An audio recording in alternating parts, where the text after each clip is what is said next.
A este esfuerzo deben sumarse los agentes económicos, el órgano judicial, el legislativo, la Defensoría del Consumidor, entre otros. Bueno, quizás la dinámica que voy a tener para hacerlo participativo y motivar a que la audiencia pueda hacer algunas recomendaciones, observaciones, preguntas, es hacer algún contraste con la legislación, que no, la legislación ecuatoriana, la que no domino, pero que he tenido la oportunidad de leer, igual que su reglamento, y señalarles las diferencias, las coincidencias, y al final comentarles algunas, digamos, debilidades y las ventajas de tener un marco y una autoridad fuerte. En El Salvador, la ley de competencia se discutió aproximadamente 12 años. Veníamos de un conflicto armado, se concretó la aprobación de la misma en el año 2004, después de una intensa discusión, y se le dio una vacatio legis de un año. 2005 sirvió para que la autoridad se organizara, para planificar, hacer su plan de acción, planificar todas sus prioridades, capacitar a su personal, porque al igual que en su país no había una masa crítica con experiencia en materia de competencia en aquel momento, así como también sumar los esfuerzos de los reguladores y el órgano ejecutivo, porque es importante entender que esta ley aplica también al Estado mismo y es quizás la gente más reacia a entender que tiene una vinculación con la misma. Entonces la autoridad arrancó en el año 2006, el 1 de enero, con un presupuesto que todavía no había sido aprobado, sin oficinas, al igual que ha sido la experiencia ecuatoriana, con 4 personas aproximadamente, que eran pagadas por organismos internacionales, y comenzamos con el día 1 ya con denuncias, con estudios, y bueno, con una oficiosidad enfrente. Comentarles que la ley de competencia, lo que les voy a contar es lo de la ley, la autoridad, contrastarla con ustedes, y les voy a hablar de un caso que es el más emblemático a mi juicio que tiene la autoridad hasta la fecha, que es un acuerdo entre competidores. El objeto de la ley de competencia, al igual que ustedes, es promover, proteger y garantizar la competencia mediante prevención y eliminación de prácticas anticompetitivas que, manifestadas bajo cualquier forma, impidan, limiten o restrinjan la competencia en cualquier mercado a efecto de mantener la eficiencia y el bienestar de los consumidores. En la misma se prohíben todos los actos, los acuerdos, los contratos entre competidores y no competidores, así como a otros actos que tiendan a impedir el acceso al mercado a cualquier agente económico, llámese el abuso de posición de dominio, y también regula de manera preventiva las concentraciones. Aquí quizá me voy a detener un momento para contrastarla con ustedes. La autoridad de competencia en El Salvador, si bien es cierto que tiene estos campos de los acuerdos, lo hace bajo diferentes reglas. Los acuerdos entre competidores no admiten ninguna justificación de beneficios al consumidor o de eficiencias al mercado, que entiendo que aquí hay factores que pueden hacer que la superintendencia los tamice, es decir, se va por una regla per se. No importa que el acuerdo no haya tenido efectos, con solo la existencia del acuerdo ya es sancionada esa conducta de uno o varios agentes económicos que estén en ella. En el caso de los acuerdos entre no competidores se va en una regla de la razón, como explicaba el expositor anterior, el señor Menchaca, y el abuso de posición de dominio pues es prácticamente una conducta unilateral que también se ve bajo la regla de la razón. Los tres tipos de conducta que se han establecido se tienen que hacer bajo un estudio técnico, económico y legal. Pero como vamos a ver, en el caso de los acuerdos entre competidores, el kit del asunto es la prueba.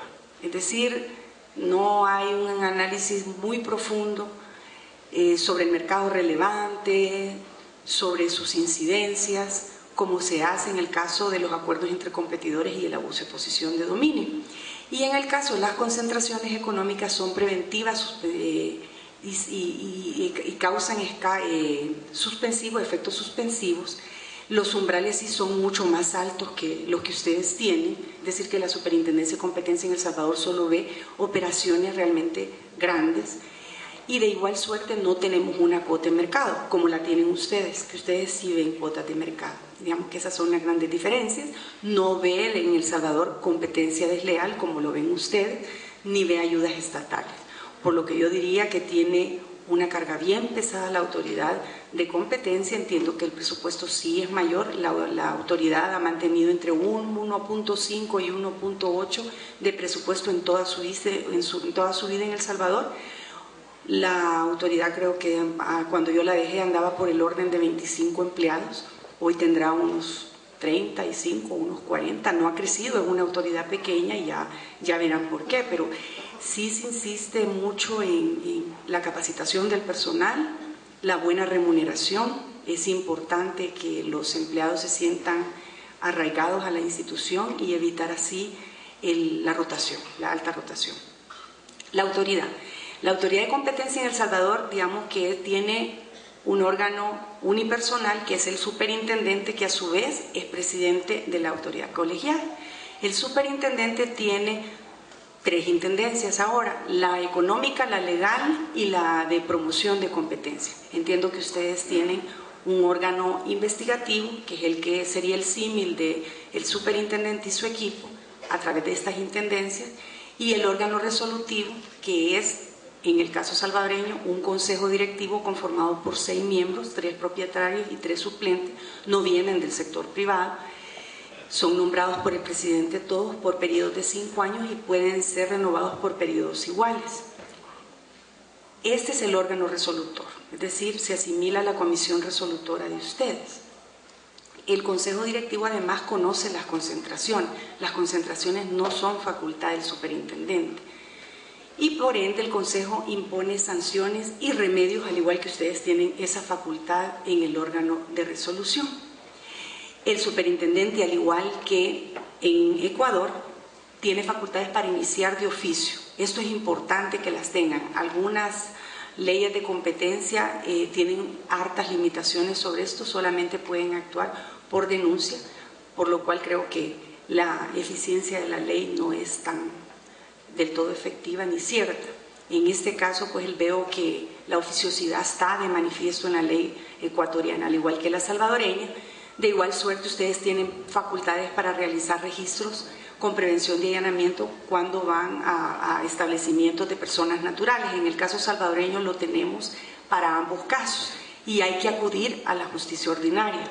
El caso que voy a presentar es el primero y el único caso no solo en materia de competencia, sino que en la administración pública que se ha hecho un registro con prevención de allanamiento y además exitoso porque se obtuvo las evidencias del caso. De igual suerte, el superintendente puede adoptar medidas cautelares al igual que en Ecuador. Las resoluciones deben de ser debidamente motivadas, como les explicaba. Toda investigación oficiosa con denuncia presupone un análisis técnico, legal y económico. Este análisis tiene que estar plasmado en las resoluciones. Veo que es un común denominador en la ley ecuatoriana y que lo tienen bastante bien desarrollado en el reglamento de la ley ecuatoriana. Los recursos. Bueno, quizás antes de pasar a los recursos decirles que, al igual que ustedes, la autoridad de competencia tiene plazos para conocer las concentraciones. En el caso salvadoreño son 90 días y entiendo que aquí son 60 días y opera el silencio administrativo, es decir, hay una similitud. Y eso por certeza jurídica, de alguna manera asegurarle también al agente económico que va a tener una respuesta inmediata del caso. Y los casos de prácticas anticompetitivas en El Salvador son 12 meses para que la autoridad pueda concluir la investigación, sea para archivar o sea para sancionar. En un caso de abuso de posesión de dominio hubo que ampliar este plazo y este fue un caso que hubo una denuncia en el mes de marzo del año 2006, es decir, recién la autoridad acababa de abrir sus puertas. Se imaginarán la situación que con poco personal, sin presupuesto, no teníamos un presupuesto aprobado para esa fecha, lo aprobaron más o menos en mayo. Tuvimos que iniciar esta investigación y era de las primeras investigaciones que se hacían. El agente económico solicitó plazos extra para presentar información. La autoridad se los concedió, pero eso al final le le hizo una carga adicional porque obligó a la autoridad a reponer ese tiempo. Es el único caso por el cual se ha ampliado, fueron 18 meses, en ese tiempo se concluyó. En la ley salvadoreña solamente se puede ampliar por una sola vez y por el mismo plazo, es decir, 12 meses. Bueno, en cuanto a recursos, la autoridad que resuelve el caso es el Consejo Directivo. Es optativo el recurso de revisión ante la misma autoridad. En casi todos agotan los agentes económicos el recurso de revisión a efecto de poder pasar a la sede jurisdiccional. En el caso que les comentaré ahora, decidí escogerlo y creo que vale la pena explicar por qué este caso y no otros. Hay otros casos de acuerdos entre competidores, pero son casos de acuerdos entre competidores que son ingenuos, que los agentes económicos publicaron el acuerdo en el periódico, entonces solamente con eso ya se sancionó. Son casos que ya están finiquitados en sede jurisdiccional. De a mí hay otro caso de una colusión en una licitación pública que también son pruebas indiciarias, es decir, hubo un análisis económico y los agentes económicos decidieron pagar las multas. Sin embargo, este caso de harina cobra una connotación. Digamos que fue una investigación oficiosa que demoró aproximadamente 5 meses. Esta investigación requirió de ir a la sede jurisdiccional, a los tribunales de justicia, para obtener la orden de allanamiento, y eran 2 jurisdicciones distintas a las que ya vamos a ver más adelante. Hubo que justificar por qué teníamos que realizarlo a través de un allanamiento. También decirles que nosotros como país en vías de desarrollo, la harina de trigo representa el 1% de nuestro Producto Interno Bruto. En el último censo poblacional que se hizo en el año 2004-2005, se estableció que en el subgrupo de alimentos el pan y los cereales representa, el pan en sí representa el 73% de la canasta. Entonces era un producto muy sensible para la vida de la población, además un insumo en la harina de trigo para elaborar no solo pan, sino también pastas. Luego, decirles que se obtuvo pruebas directas, es decir, ahí no había necesidad que los jueces valoraran a la hora de un recurso otros elementos, habían pruebas contundentes.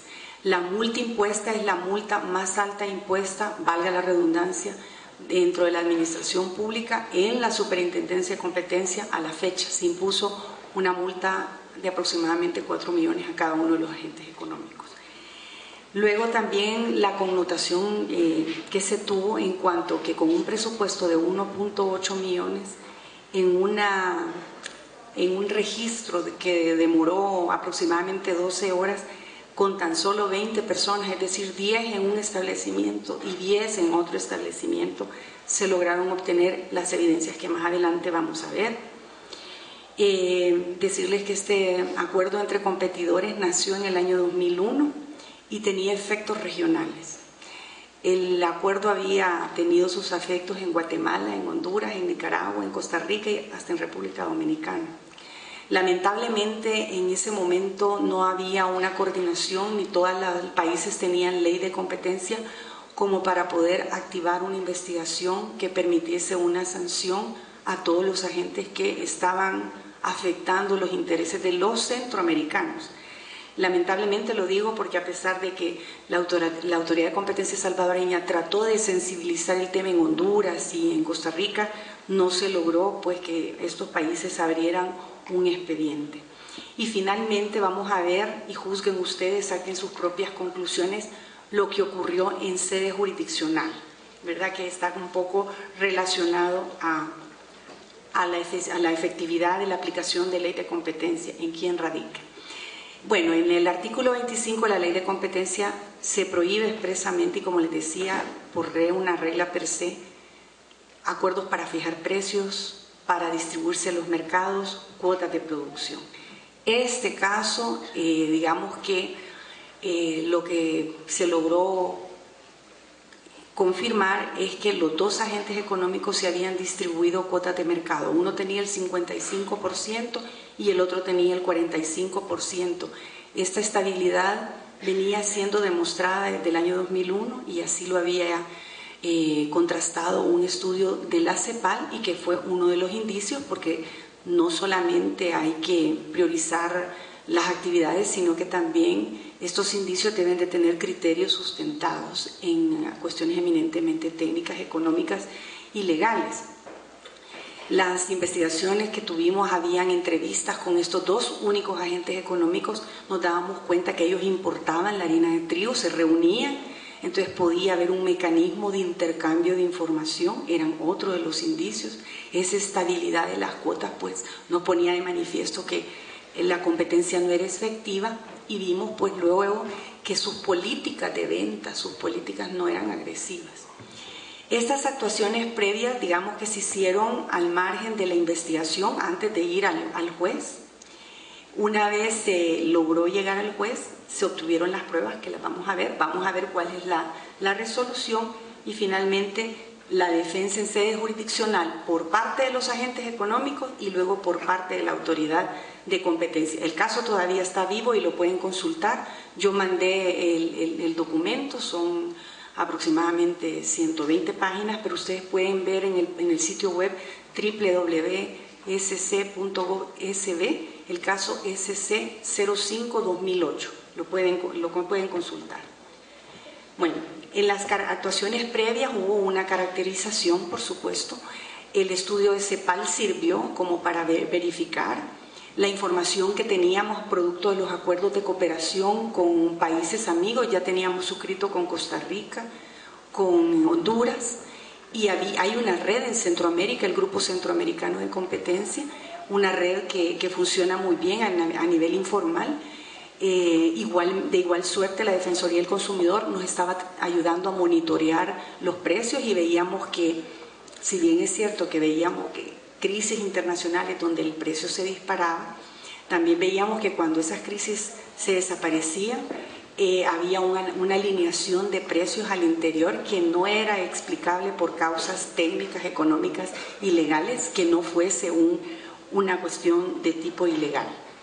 Bueno, ¿qué se hizo en el caso? Después de esta caracterización se hizo todo un dossier, se fue a los dos tribunales. Las empresas tenían su domicilio en San Salvador y otra fuera, diferentes jueces, y se lee, esto lo que leo ahora, estos elementos están contenidos en la ley.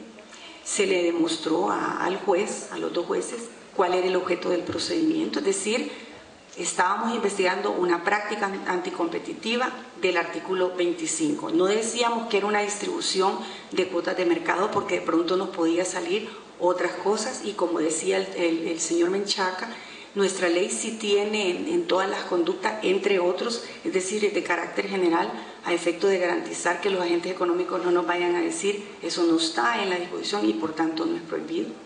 Se tuvo que decir quiénes eran las personas que participaríamos en el registro, también la dirección de los inmuebles en donde se realizaría la diligencia, y eso presuponía una investigación de si tenían plantas no solo en San Salvador y en Santa Tecla, sino que en el interior, la fecha y la hora en que se realizaría la misma, los elementos probatorios que se pretendían recabar. Esa es de las cosas más difíciles, porque había que enunciar, si bien es cierto que hay una facultad para retener toda la información, el juez quería que se le dijera qué tipo de información es la que íbamos a incautar, qué tipo de información es la que íbamos a revisar. Prácticamente nos tocó enunciar que eran computadoras, teléfonos, agendas electrónicas, los vehículos, los archivos, la basura, bueno, en fin, todo, prácticamente todo, y que íbamos a entrevistar a todos, no solamente al gerente administrativo ni al gerente de ventas, sino que a la ordenanza, al motorista de ellos o del representante legal. La relación de estos elementos probatorios que pretendían recabarse con el objeto del allanamiento y el por qué el registro del allanamiento constituía el medio idóneo y necesario para recabar las pruebas. Y aquí nada más les voy a contrastar con el caso de abuso de posición de dominio que nos tocó producto de la denuncia en el 2006 investigar, que se hizo el registro anunciado. Llegamos a los establecimientos, eran 3 lugares diferentes por el mismo equipo, es decir, de los 20 nos distribuimos aproximadamente 6 personas en cada uno, y cuando llegamos abrimos los archivos y los archivos estaban totalmente vacíos. Pedimos las agendas, no tenían agendas.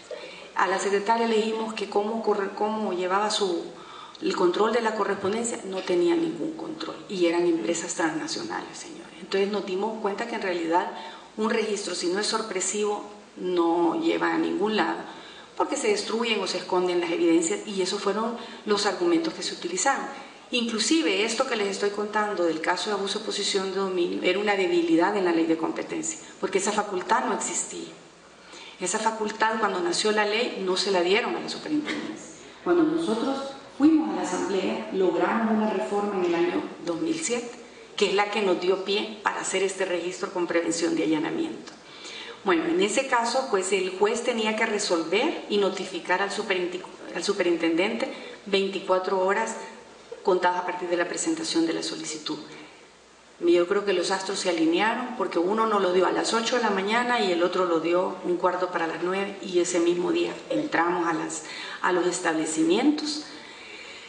Que se filtrara la información, quizás sí, pero no dio lugar. Digamos que la institución tenía los programas y toda la logística necesaria para encontrar inclusive que las empresas habían tratado de borrar información, y la rescatamos. El registro con prevención de allanamiento, como les repito, se hizo con pocas personas, con muy buena logística, con nuestros alimentos debidamente identificados. Presentamos, sacamos todo lo que íbamos a revisar, no dejamos ya salir a la gente, la basura totalmente la confinamos, hicimos todo un proceso de recabar la información y pasarlas a discos.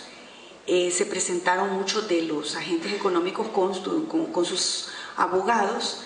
En una de las empresas se trató como de impedir el registro, sin embargo íbamos acompañados de la fuerza pública, ¿verdad? Eso creo que es importante, porque nosotros ya habíamos tenido labores de capacitación con la Policía Nacional Civil, ¿verdad? A efectos de hacerles entender a ellos que las evidencias que andábamos no eran relacionadas con droga ni con narcotráfico, sino que eran documentos, y por ende también nos obligaba la ley a mantener alguna información de los agentes económicos como confidencial, y que el uso de la fuerza pública pues no fuese necesaria, y en realidad solamente fue un acompañamiento físico, no fue necesario, pero de no haberla llevado también se nos hubiese impedido en alguna de ellas el registro. ¿Qué encontramos en las evidencias? Bueno, miren, básicamente las computadoras ahí estaban, las agendas, habían agendas en el gerente de ventas en una de las empresas, y en el otro se llamaba gerente de comercialización, y habían como 2 jefes en cada uno de los establecimientos de la superintendencia que se estaban comunicando constantemente. En las agendas se apuntaba a final del mes cuántos habían sido las ventas de cada uno. Entonces ahí se veía claramente que decían el 47% y el otro decía el 53%. Luego esto lo tamizamos y habían nombres, ya llevábamos ciertos nombres también de antemano, con los correos electrónicos. En los correos electrónicos estaba claro que había una comunicación permanente entre las 2 empresas para permitir esa estabilidad de cuotas de mercado, y luego se compensaba, que eso ya fue con prueba testimonial. Al final pues se concluyó que efectivamente la práctica se había dado, que había una coincidencia total en las cuotas de mercado, que no tenían ninguna explicación, que sus políticas de venta y las políticas no eran agresivas, que había un intercambio permanente y que había un establecimiento de compensaciones mutuas que equilibraban las participaciones.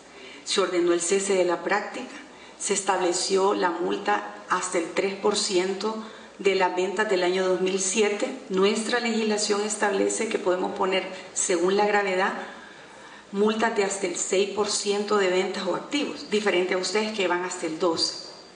En ese momento pues no se había impuesto ninguna sanción de esta naturaleza.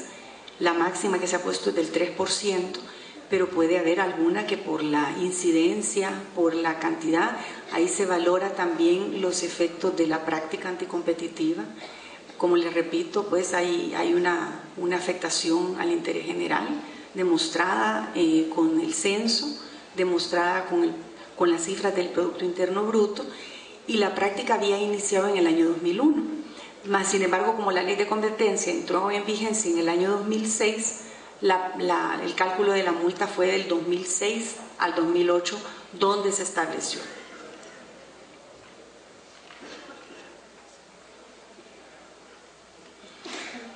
Ya no funcionó esto. Bueno, luego de acá los agentes económicos se fueron a la revisión. La autoridad de competencia confirmó la decisión en noviembre del año 2008. Inmediatamente después, una semana más tarde, se fueron a la Sala de lo Contencioso Administrativo de la Corte Suprema, alegando violación al debido proceso. La Sala de lo Contencioso Administrativo, en el año 2009, aproximadamente en abril, decretó la medida cautelar, suspendiendo el pago de la multa y la orden de cese de la práctica anticompetitiva. Por su parte, la Fiscalía, entre noviembre de 2008 y abril 2009, no hizo ninguna acción para cobrar la multa. No obstante, pues en mi país, igual que a ustedes, hay una situación bastante complicada con el presupuesto, y en El Salvador, en la sede administrativa, una vez se confirma la resolución, ya queda solo para ejecutar la sanción, en este caso el pago de la multa. El fiscal no quiso hacer absolutamente nada, y la sala resolvió en el año 2009, en abril. Estuvo estacionada ahí hasta el año pasado, en diciembre, que la Sala de lo Contencioso Administrativo decidió declarar ilegal el acto, no porque la superintendencia no hubiese cumplido con los elementos de la solicitud, sino que a juicio de ella, el juez, en su autorización, no dijo cuál era el objeto del allanamiento. No obstante, él se refirió a la solicitud. En uno de los casos, porque él no hizo cuestionamiento a los dos jueces, solo a uno. El tema acá es que nuestra ley contencioso administrativa habilita para que los administrados vayan a sede contencioso a revisar los actos de la administración pública, entendiéndose esto los reguladores, incluyendo la superintendencia de competencia, no lo resuelto por los jueces. Entonces, esta es una extralimitación de la autoridad judicial, y que tampoco la motivó en su decisión. La decisión la notificó, creo que el 23 de diciembre. El 23 de diciembre todo el mundo se va de vacación, y bueno, el caso quedó así. La superintendencia de competencia, al analizar todos estos elementos, decidió interponer un recurso de amparo, un proceso de amparo en la Sala de lo Constitucional de la Corte Suprema de Justicia, otro tribunal. El Tribunal Constitucional admitió la demanda de la Superintendencia de Competencia, suspendió los efectos de la Sala de lo Contencioso Administrativo. Inmediatamente la Sala de lo Contencioso Administrativo salió en defensa, diciendo que desconocía lo actuado por la Sala de lo Constitucional, y actualmente pues el caso está para resolución en sede jurisdiccional, en la Sala de lo Constitucional. Saquen sus propias conclusiones. En su Constitución, como en la nuestra, está que el interés público priva sobre el interés privado. Sin embargo, aquí queda de manifiesto que el poder de facto, el poder económico, es grande. Y quizás aquí hacer una reflexión, que la efectiva aplicación de la ley de competencia, si bien es cierto es responsabilidad, en este caso de la Superintendencia de Control de Mercado, requiere también del esfuerzo y el acompañamiento de otros actores. Este evento con la academia creo que es algo importante y algo que se debe de cultivar. Las decisiones, yo creo que la autoridad de competencia va a hacer estudios de mercado que va a dar a conocer, maravilloso, ahí va a encontrar barreras a la entrada, de cómo mejorar el funcionamiento de los mercados, pero la mejor forma de promover competencia es dando a conocer los casos. Porque a las autoridades de competencia se nos exige transparencia, se nos exige que motivemos nuestras decisiones y que las demos a conocer.